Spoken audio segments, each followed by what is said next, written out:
there. Welcome into the Sandbox. I'm Tammy J. Bond, your host of the Playing in the Sandbox podcast, and excited to have you join me today for this conversation around the 3 key ingredients to unlocking your leadership potential. So you're going to want to kick off your shoes, grab your pen and paper, and I want you to write down the numbers 1, 2, and 3 so you can make note of the 3 crucial, critical, key ingredients for your success as a leader. No matter what level of leadership you are, you might be a new manager, you might be a seasoned CEO, wherever you are on that spectrum, I invite you today to get ready to capture the notes that are going to transform you, your team, and your leadership style tomorrow. Let's get to it. I'll see you inside. Hey there, welcome into the Sandbox. I am thrilled to have you joining me today. I find this topic around the keys to or the 3 key ingredients to unlocking your leadership potential to be fun and interesting as I look at the difference between new leaders and seasoned leaders, especially for this key number 1. Leadership is, as I say, every episode. It's not something that you're born with. It's something that you grow into, and you take the time to nurture and develop that. And one of the key ingredients to that success and to unlocking that potential for you is in this very first key, which is vulnerability and authenticity. The best leaders are vulnerable and authentic in the way that they approach their teams, the way they approach their work, the way they communicate about it. And what's funny when I think about when I've worked with seasoned leaders and we talk about the word vulnerability, or similar other to authenticity is also transparency, right? They really get cringy on those words because they have this picture in their mind, more often than not, that takes them to, if I'm too vulnerable, I'm going to look weak. If I'm too authentic or transparent in my communication, then it's going to be misconstrued, if you will, into thinking that I don't have my confidence about me, or I'm not a strong, independent thinker. And actually, it's really never farther from the truth, because the funny part is the vulnerability and the authenticity, and why this is a key ingredient to your success as a leader, isn't about you, friend. It's actually about your team and the people that you lead. That a statistic at one of my favorite places, Center for Creative Leadership, found that leaders who are seen as authentic are rated 20% higher on their ability to inspire. And what's interesting about that, when we think about that ability to inspire, we know that leaders in those positions of authority leadership, they are tasked with inspiring and motivating their teams and their people into the direction of that vision, right? That inspiring the shared vision for the future that we're wanting to achieve in our organization or in our team. And so when we have that ability to inspire others, that's coming right from being authentic and being vulnerable. And I want to say this to you. I guess I'll say it this way. I wouldn't say that vulnerability is a sign of weakness, but rather a counterintuitive superpower. Think about that for a minute. Have you ever been asked the question, hey, leader, what's your superpower? Well, a counterintuitive superpower is that to which vulnerability shows up. It seems, or it might seem counterintuitive, but being vulnerable and authentic, leaders can unlock their hidden reservoir of trust with their people and connection and innovation within their teams, because they've shown up as their true self, casting that vision that they have and engaging their followers along with them to move forward. It is a superpower to be vulnerable, to go ahead and say, I don't have all the answers, to go ahead and say, I'm not sure. What do you think? Hey, I'm not here to have the answers. I'm here to observe in a team meeting. You all lead it and let me be a participant. When you can be vulnerable as the leader of the team to go in and simply be a participant, and allow others to drive the conversation or create on the whiteboard or the flip charts or however it is that y'all are creating in your office space, right? If you can allow, or when you can allow that creativity to happen and you are a bystander to that and you're authentically showing up to simply be a participant and not direct, that inspires and motivates, and it helps your people around you trust that you want to hear from them and you have their best interests in mind, right? I want you to think about it like this. In a world that's obsessed, like truly obsessed with projecting an image of flawlessness. I mean, have you scrolled lately? Any videos that you've watched? It's this vulnerability that becomes the distinguishing mark of authenticity. And when we're projecting this flawlessness, that's not being vulnerable. So therefore, it doesn't seem to be authentic. And people are going, I'm not sure that I can trust that. I'm not sure that I can align with that because you're so busy being perfect, being flawless, right? We talked about it last year. Be better leader, not perfect. And what does that require? Well, when we are that way, it allows us to connect with our teams at a human level, fostering that sense of psychological safety, to use a very, very key buzz terminology that is so important in our workspaces today. It's where everyone feels comfortable sharing ideas, taking risks, even failing, right? Because it then turns into and unleashes a collective wealth, a wellspring, if you will, of creativity and problem solving. When we are willing to take that risk, to step off that edge, right? Sometimes that step feels like we're stepping off a cliff, but when we take it, it really is only as big as stepping off the sidewalk. When we trust the process, we're authentic and even vulnerable to say, hey, I don't have all the answers, but let's take the step together. It's about creating an environment, leader, where genuine connection thrives and where everyone feels empowered to bring their value, their whole self to the table and to the conversation. When you, as the leader, insert this key number one, this key ingredient number one, which is vulnerability, right? And authenticity. Be vulnerable, be authentic. How do you bring that forward? And listen, I'm not expecting you yet to necessarily know how to bring that forward. Or maybe, actually, I'm going to reframe that. You might think you are truly being vulnerable and authentic in your leadership style, in your work with your team, and in the way that you inspire and motivate, empower, and help people to find that intrinsic motivation to move forward. You might think you've got it all day long. That's great. Now, what I'm going to challenge you to do, friend, is listen by asking questions and sit back and listen to your people. Hey, on the scale of 1 to 10, when it comes to vulnerability and authenticity, I'd love for you to write down a number and just pass it to the center. I'm not going to be judging people on who said what. I just want to know how I'm doing, because I might have an idea that I'm doing really well, but I know that I want our team to be inspired, and I want them to be able to feel that they have autonomy to go in and take those risks and take on new challenges without being hovered or micromanaged. Because I feel like I'm vulnerable to say I don't have all the answers, and I'm authentic to say, bring your answers to the table and let's collaborate. But maybe that's not how my team is seeing me. So by asking the question on a scale of 1 to 10, how would you say I'm doing? Put it on a piece of paper, pass it into the center. I'm not judging y'all. I just want to know. You're going to know if you have 12 people at the table and you only get 9 pieces of paper in. Guess what? Well, you're probably not being very authentic. You haven't built that trust to think that it's safe to go ahead and turn in that piece of paper. You might get 10 pieces of paper in and they all rate you at a 10. Then my next question is, thank you for that. I acknowledge and celebrate that you felt that you could. Now tell me what I can do better, right? Then you ask that follow-up question, because they might just feel, they need to give you the 10 to be safe, but then tell them to ask to let you know what you can do better. This is just one of those ways that you can unlock that potential with that vulnerability and authenticity key ingredient for you as a leader. I love this quote that came from Mary McCarthy. The difficulty is not daring to be honest, but in finding someone whom you can be so daring. And what I love about that, when you take it back to asking your team to rate you on a scale of 1 to 10 on this vulnerable and authenticity state of being, when you can be daring in that way, and they can be daring to tell you the true authentic answer.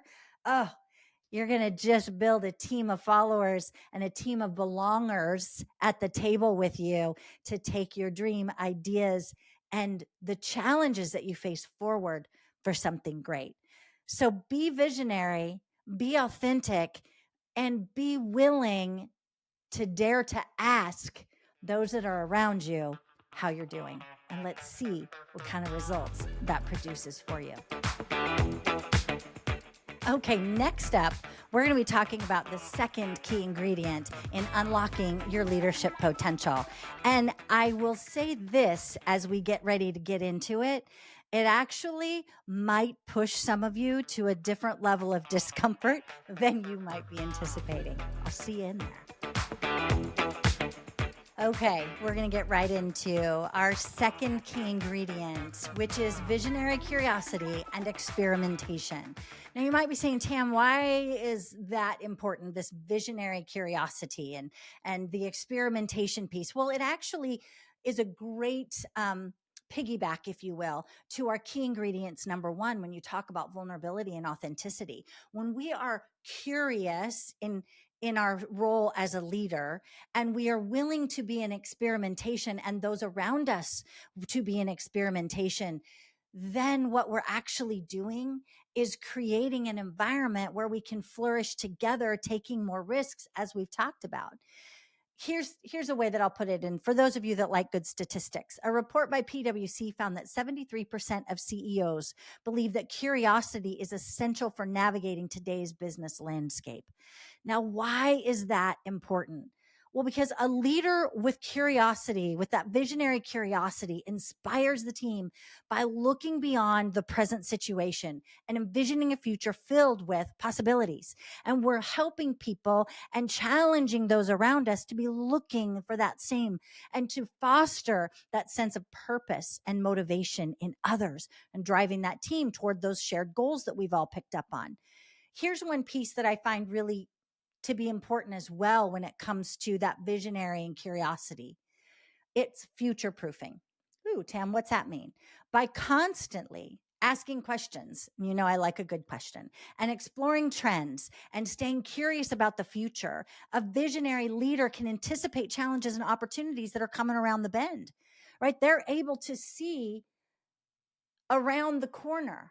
They're able to see before they even get to the corner because they're already doing the research and they're asking the questions.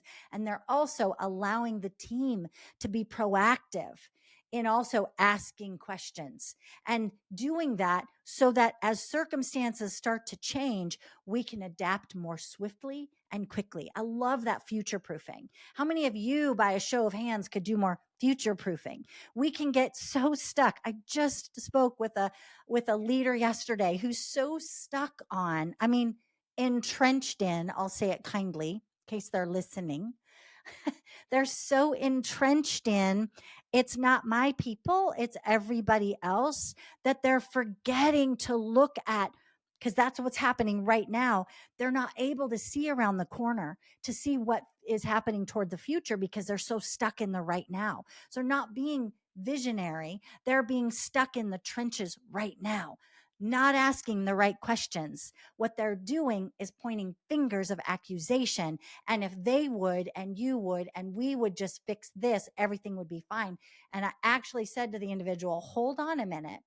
What's the next best question to ask? Let's pause, take a breath, and ask the next best question versus just assaulting and assuming and figuring that people, aren't doing what's right, what's best, right? That's not future proofing. That's focused on the now. That's future delaying is what that's doing.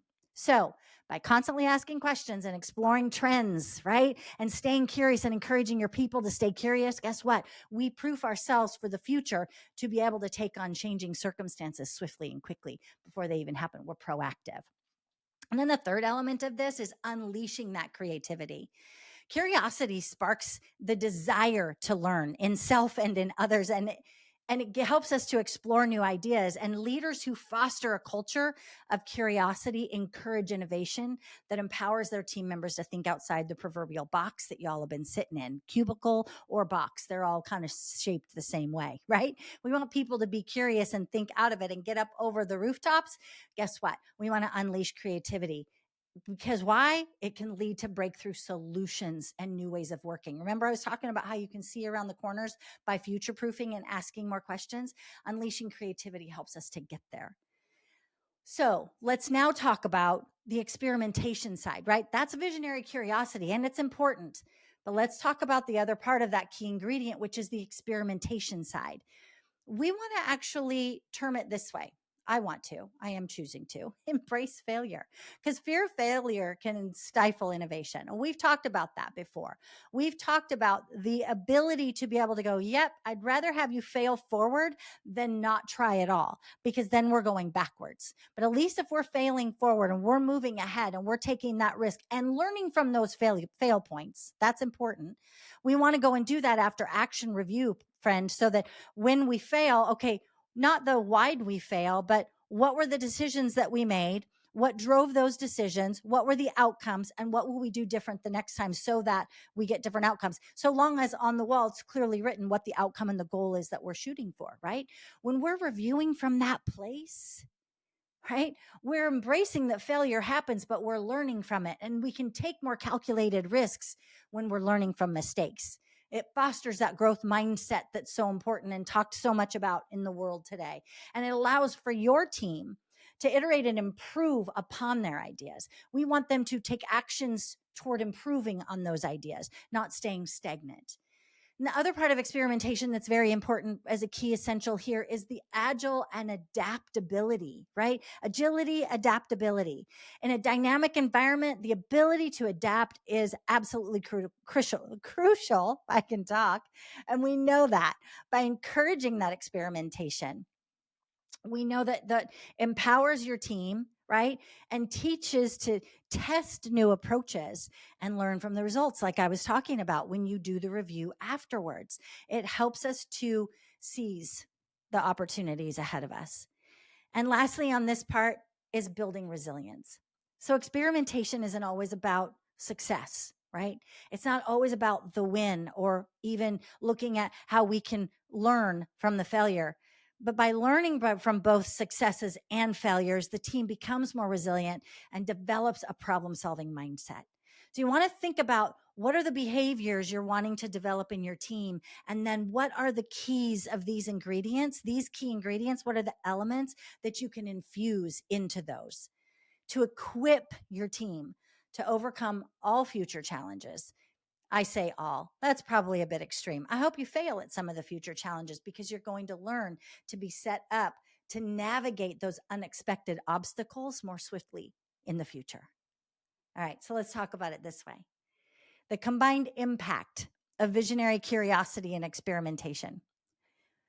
Why is it important? Well, it creates a force of positive change. It empowers the innovation, engages your team, and motivates them. And it actually creates a future towards sustainable success. Because why? Because by embracing change and fostering a culture of continuous learning, hello, somebody, the team is well positioned to thrive in the long run. And they develop the skills and agility needed to navigate challenges, seize opportunities, and achieve their goals in constantly evolving landscape. So the bottom line is this, friend. Visionary curiosity and experimentation are not just desirable qualities as a leader, but essential tools for you if you want to navigate uncertainty and unlock your team's potential to achieve that sustainable success in a ever-changing, rapidly changing world. That is your key ingredient number 2. Okay, that was rapid fire on key ingredient number 2. And now we're going to dive into key ingredient number 3. But what I want you to do for this one is take a deep breath and get ready. Because now that we've covered the first essential keys, we're going to get into the one to land this content to unlock your potential. Get ready. Let's go. All right, let's get into key ingredient number 3. Now, I know when I have worked with leaders, um, probably what I'm going to talk about is the next key ingredient here is one that there's going to be the proverbial eye roll, right? Where people are going to hear it and they're going to go, yeah, okay. Because quite honestly, even when I was doing the preparation and research for this episode, I also had the proverbial eye roll on half of this key ingredient because I believe that we talk so much about it, we've all sort of turned a little bit of a judgment ear to it. Not a deaf ear, but a judgment ear. And that's where it gets dangerous for us as leaders. So when we get into this key ingredient, I'm just going to ask you to sit back, take a breath, and stick with me. And if you notice that you have the proverbial head tilt and eye roll on this, stick with me because I believe I've got some great things to share with you that make sense why this is a key ingredient. You ready? Let's get into it. Key ingredient number 3 to unlocking your potential, your leadership potential, empathy and emotional intelligence. Okay, here's a statistic for you that I think you will appreciate for those of you that like a good statistic. A study by Talent Smart found that leaders with high emotional intelligence outperform those with low emotional intelligence by 28% in the sales field and 90% in team leadership. Hello, 90%. That comes straight out of the Emotional Intelligence 2.0. Great book by Travis Berry and Gene Greaves. So I encourage you, if you haven't read it up yet, if you haven't read anything on the EI movement, it's been out for years, get on that train and take a look because when we can understand, and I'm going to go into the essential functions of emotional intelligence as a powerful tool for leaders so that you can understand why your emotions, your triggers impact you and others around you. And I want to tell you this. I want to encourage you, if you don't already, get yourself a great journal, right? Get a great journal and start writing down the emotions that you have in situations as they arise. Why is that important? Because when we can start writing it out, it gets us out of our head. It gets us actually into a creative space, but we start processing through that emotion. And we may not be able to talk about it with others, but the power tool in it, as we're developing more self awareness, is that it creates that. It actually gives us a roadmap. I guess I'll say it that way. It gives us a roadmap to ourselves, to the deepest part of ourselves. And when we have that, we can see what our triggers are, right? We can see why I reacted a certain way or to a specific situation. And I'll say it to you this way. I had, because this is me personally. So, I'll out myself. We had a bit of a challenge come up in our family. And it was sort of unexpected, but not unexpected. I know that sounds random, but it has been a very difficult season. And I was having a specific emotional reaction. And here's what happened to me yesterday. I was driving home from the gym after my workout, and I drove past the neighbor's house that has this gorgeous tree out front that's got its purple blossoms of flowers all over it as the leaves are getting ready to come on for spring. And I saw that with the purple flowers that had fallen from the tree on the ground around it. And I paused as I drove by and immediately burst into tears. I was overcome with emotions by that tree, but it was actually triggered by a memory that I had about spring. That's my favorite season as a child, that threw me to the pain of the situation that our family is going through with one of our children right now. And it made me sad. But I had the emotional awareness enough to be able to say, where did that come from? What's the driver for that? Now, what do I want to do with it? And then I went and I actually made note, and I took time to journal those feelings and those thoughts to move them through and move them out. Not because I'm rejecting them or not because I want to move past it, but because I want to feel the feels of the moment. So why am I bringing this up on a leadership podcast? Because you know what? You can have those things come up for you in your day to day with your team, that you can have an emotional reaction or trigger by something that's completely unrelated in the moment, but you can find through the taking the pause, taking the breath, asking a great question, taking some time to journal, you can understand the pathway that got you into that moment. And that self-awareness, as you create that self-awareness and learn the EI power tools, it is foundational in understanding you, your emotions, your triggers, and the why something might impact you or how it might impact others around you. It's so paramount to the success of this. The second part, with as you're learning the tools of EI, emotional intelligence, is self-management. Once you know your emotions, you can manage them. That's what they say. And I'm going to push back on that or reframe it a little bit. We want to make sure that we pay attention to body language, facial expressions, and tone of voice in ourselves, but also in others, right? But if I don't understand the triggers for me, it's hard to read it in other people, right? So once I know what my emotions are and how I manage them, I can learn the mindfulness exercises, right? I can learn healthy coping mechanisms for the stressors, for the challenges that I might face so that I can remain calm under pressure. Many of you work, and we all do at certain times, different times, we work in such high pressure environments, we forget to self-regulate and self-manage. And we become a hamster on the wheel that's pushed by the momentum of other people that they create in the workspace. And what's important for us in our own EI, when we are self-managing and knowing our emotions and learning how to manage them and getting those coping mechanisms, it's important so that we can follow those exercises for ourselves, but important to model them for those around us. And that leads into that social awareness piece, right? If I want to be able to read those emotions in others, I've got to be able to understand them in myself, right? I want to pay attention to their body language. One of the classes that I teach around 50-50 communication, if someone's coming into a conversation and their body is closed off, their legs are crossed, their arms are crossed, they're turned away from you, you're immediately reading that body language as though they're not ready for the conversation that you want to have with them. So having that awareness, right? Paying attention to that, paying attention to somebody's body language and facial expressions. And then as I teach in the course, it's like, ask the question. So help me understand, Joe. I see something in your body language that tells me you might be shut off. Tell me what's going on for you in this moment. I'd love to hear it. And Joe might say, you know what, actually, no, my arms are crossed because this is more comfortable for me. My arms are crossed because I'm cold, right? There's all those different reasons. Okay. But at least you've introduced the idea with a calm tone of voice. But that's another thing to be aware of too. Other people's tones of voices, right? What's their tone of voice? I am constantly asking clients questions. So help me understand what I heard in your tone. I'm not sure that's what you meant to represent with that. So can you unpack that for me? Let's talk through. Is there something more going on? I'll ask those questions. Leader, you can learn how to ask the questions too.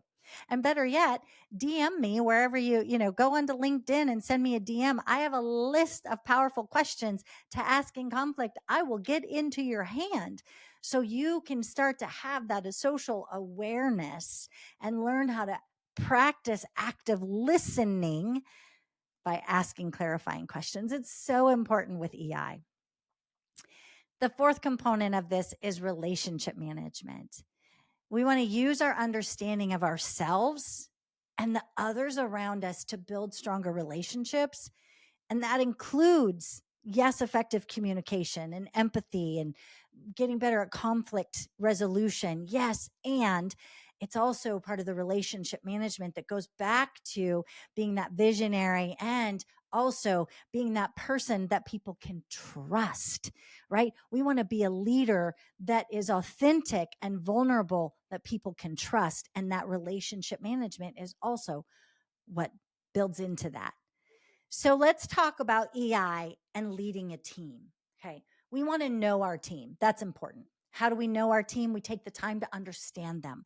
We take the time to understand their strengths, their weaknesses, and even their preferred working and communication styles.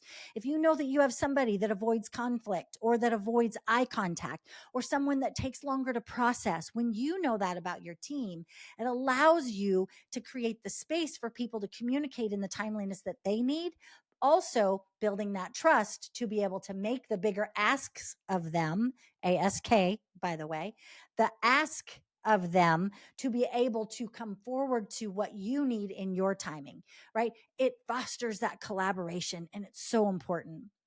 Now, we also know that communication is key, right? So we want to be clear and concise and, going back to transparent in our communication, encouraging open dialogue with our team. That's something that helps people to raise up as we're leading them to see, this is how I like to lead, right? Here are the keys that I know to use. And now I'm going to communicate what those keys are and how we're going to get there together. And you're going to ask for their input and their help. You're going to ask for their suggestion. You're going to take time for them to pull out the box of 64 crayons, y'all, and get creative with you. That's what's going to unlock your leadership potential by unlocking the creativity in your team. It's going to help motivate, because motivation does matter. And as leaders, you are visionaries and you are a motivator of others. And it's important. I've said important a lot. Let me say it differently. I invite you to help your team members see the bigger picture and understand how their work contributes to the overall goal. When they understand where they fit into the puzzle pieces of all the puzzle pieces that you're bringing to the table, they understand that they can recognize what their individual contribution means. That helps motivate them to want to come over to your side of the table. And it's important. Embrace conflict. This is really key as well. You want to take time to understand and know that conflict is inevitable. It's not a matter of if, it's when. But leaders with high EI, that high emotional intelligence, they can manage it constructively and focus on finding solutions and not assigning blame. We don't want to assign blame and point fingers. We want to find solutions and collaborate and connect. Yes, conflict happens, right? Yes, I encourage you to get models and tools to use to dispel conflict, but it's not to dispel it permanently like it's never going to happen. It's understanding it will and setting the ground rules of how we're going to navigate when it does. And then final, I want you to lead by example. Your team is going to watch how you handle yourself and your emotions. And why is that important? Because you want to demonstrate the behaviors that you want, the standards of behaviors that you expect from others as well, such as professionalism, resilience, and positive attitude, and being solution focused, not problem focused, and being creative, right? Bringing the crayons into the conversation. So key and important.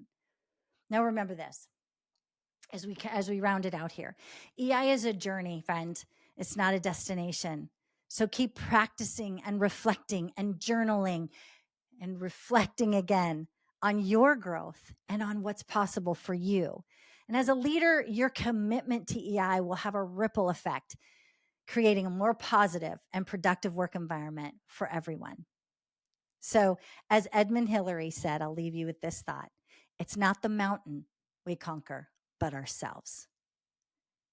Think about that. It's not the mountain we conquer, but ourselves. Get after yourself and watch what happens. Hey, friend, thanks so much for joining me in the sandbox today. I am thrilled that you took the time to invest in your leadership and in your next level of leadership. Your people are counting on you, so keep at it. You know, as I've said before, leadership isn't something that you're born with, it's something that you grow into. And by taking the time today to listen to the 3 key ingredients to unlocking your potential, you've done a great amount of growth. Now share it with somebody else. Wherever you listen to this content, grab the link and send it to a friend or colleague. Share it with them. Drop a comment. Tell me how we're doing on this content that you just took the time to listen to today. And I'd love it if you would DM me. Head on over to LinkedIn. You can find me there, Tammy J. Bond. I want you to DM me what your key learning from this episode was, or what further questions you have, or if there were any triggers that came up for you in this content. I want you to send it to me because I'd love to walk that through with you in the sandbox and over on LinkedIn. All right, friend, thanks again for joining me in the sandbox. I look forward to talking to you the next time in the Playing in the Sandbox podcast. Make it a great day.